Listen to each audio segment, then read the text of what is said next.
So, traditionally, textile and clothing sectors have been considered very low-tech. People think of them as mature industries with nothing, no room to advance, no room for innovation. And this is partly true, because the fundamental technologies, we're talking about yarn spinning, weaving, knitting, dyeing, and obviously the cutting and sewing, they have been around for many, many years, for decades, and some of them for more than a century.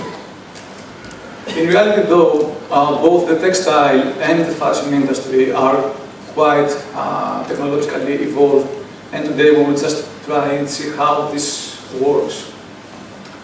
The key aspects that we would like to discuss today are, first of all, the material technologies, then the manufacturing and production, the information systems, and finally, digital society and the internet. So we start with the raw material, and then we move to its production, and then we try to see how information is handled across the board to meet the customer's needs and wants. First of all, we're talking about the material technologies, and I want to mention two, which I think they are quite interesting. First of all is the microencapsulation technology. And what this is microcapsules. They're made from either organic or inorganic cells, and inside there is an active agent.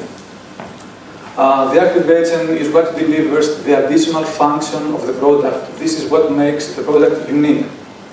And we have, for example, garments with built-in fragrances, or antimicrobial agents, or vitamins, insect repellents, all sorts of stuff. And they all go inside the garment, and they are gradually released during the garment's lifetime.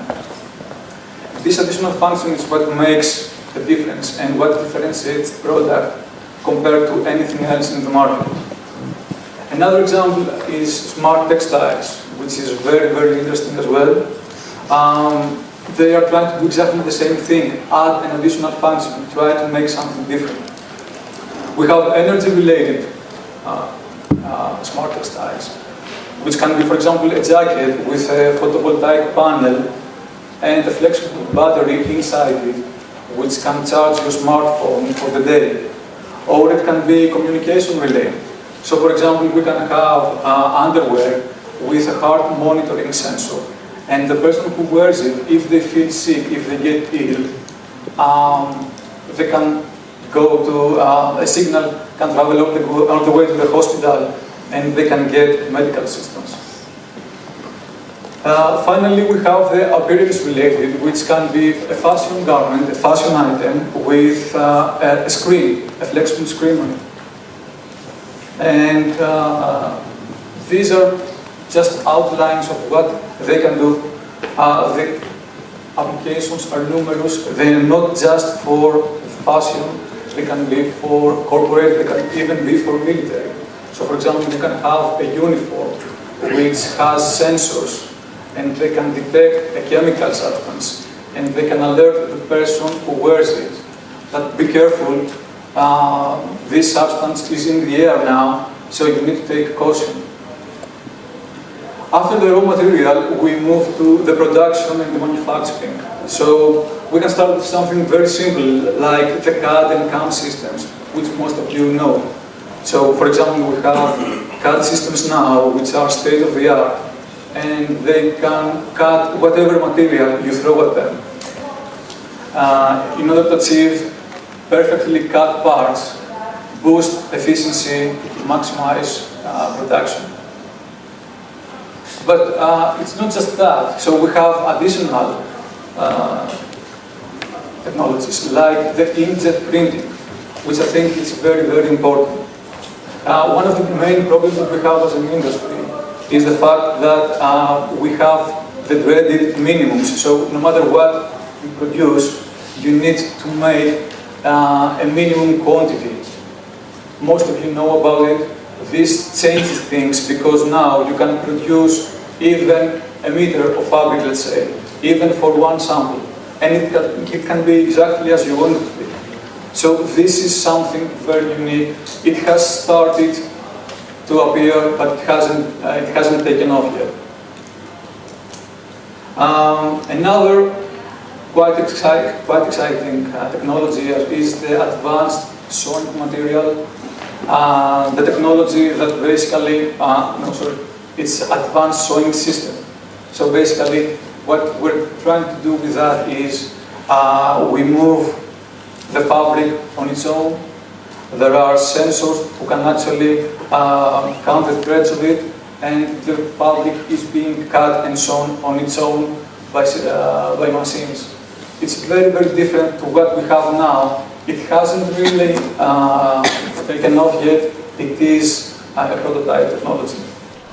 Another prototype technology which is completely different than this is 3D printing. 3D printing is quite a big thing, but not in our industry at the moment. It has been, we haven't had any wearable garments yet made from 3D printers, but we have had quite a lot of concept garments. We have seen some of them in runaway shows like catwalk shows like Victoria's Secret, lingerie, and a few others. We also had quite a few accessories and jewelry made that way. So after that, we moved to the information systems. And first and foremost, most fashion companies have adopted advanced information systems like ERP systems, which have been developed specifically for them, so they're tailor-made. Why this has been done ages ago, and basically it has been developed specifically for the industry because of the nature of the product.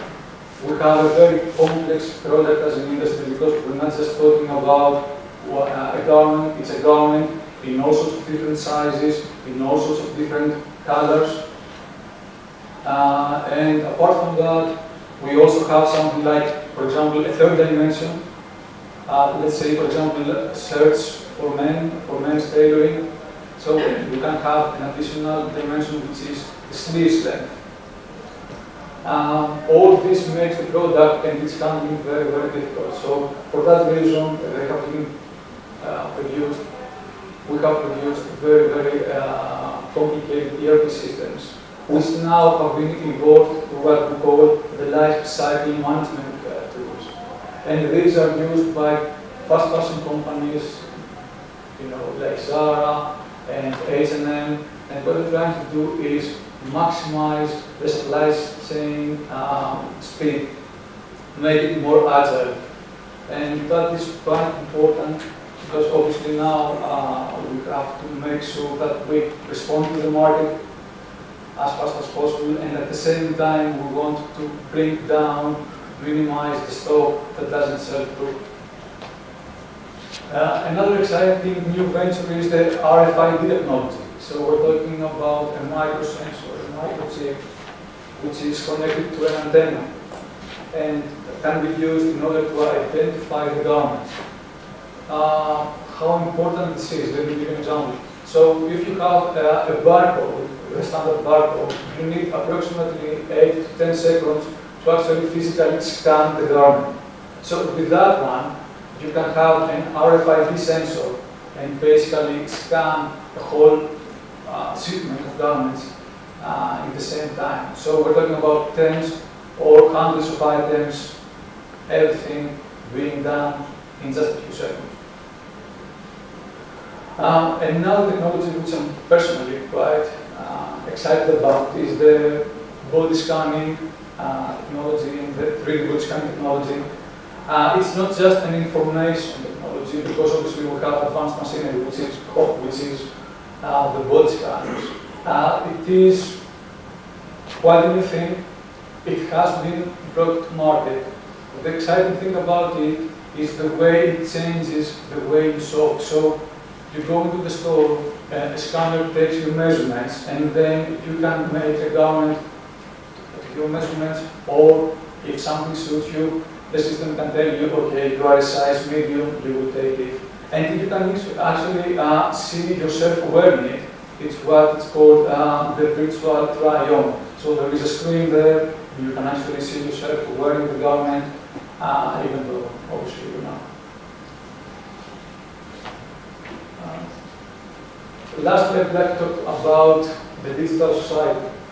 The fashion industry has been a pioneer in turning everything digital for quite some time now. And the reason for that is quite simple. When you have your supply base in Southeast Asia, you cannot afford to have everything physically made and then being sent to you. So now we have, for example, designers who make the whole collection digitally.